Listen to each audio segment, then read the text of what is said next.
Okay, I'm back again. This time we're going to do another type of shade. The last one we did was more for just coloration. If you can see on this one, more coloration, or to get the green kind of stand out and be more distinct. In this case, we have a Space Marine here, and he's got the wings here, the gun here, the shoulder symbols, and they're just painted the detail white and red and nothing spectacular. We're going to add some a darker what's Newland oil is what it's actually called now, but I have it as armor wash.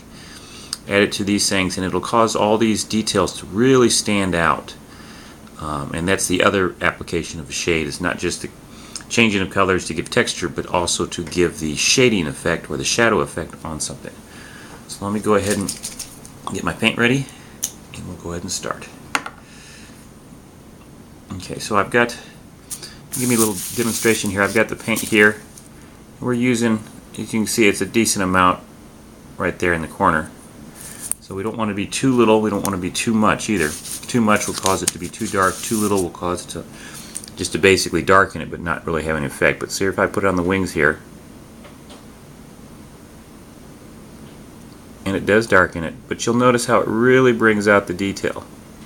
Same thing on the gun here. Put it on the gun, let it go in its cracks and crevices, and it does darken it, yes. But the effect you're really going for is the fact that it's going to go in the crevices. So like I said, I'm not using tons, but I'm not using a little amount either. I want it to get in those crevices. You can see how it's getting the crevices where the gun is. And we want it in the wing there. And then on the side part here, we'll put it on.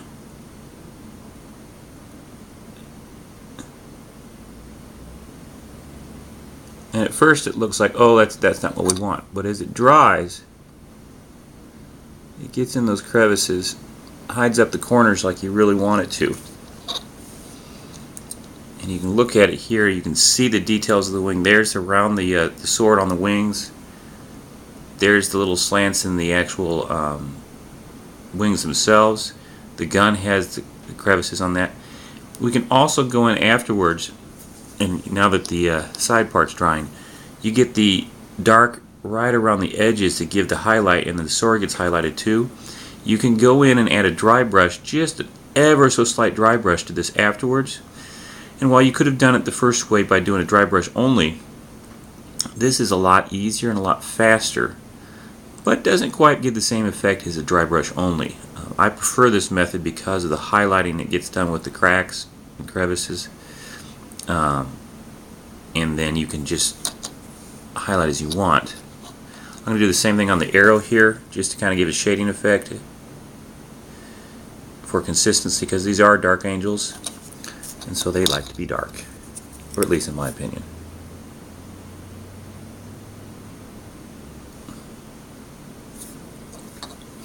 So there you have it after wash or shade effect. And let me go get one that had it beforehand, let you see the difference.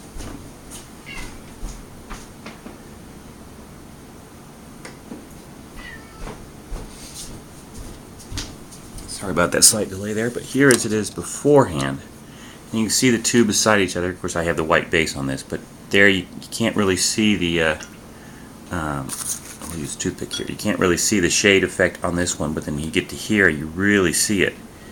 Same thing with the wings on the side. You can't really, you see it here, but you can't see it as well there. So that's really what other application of washes do. Another nice thing, if you'll notice on this part right here, I had maybe some paint that went over into the cracks. Well, that dark or that black has filled it up now, so you can't see it, and it now looks more like you would want it to look like. Again, these are not perfections where I get everything perfect. Some people do that extra detail. I do it for a good quality and a good quantity at the same time, so I don't spend lots of time doing these miniatures. And that's about it. Thank you.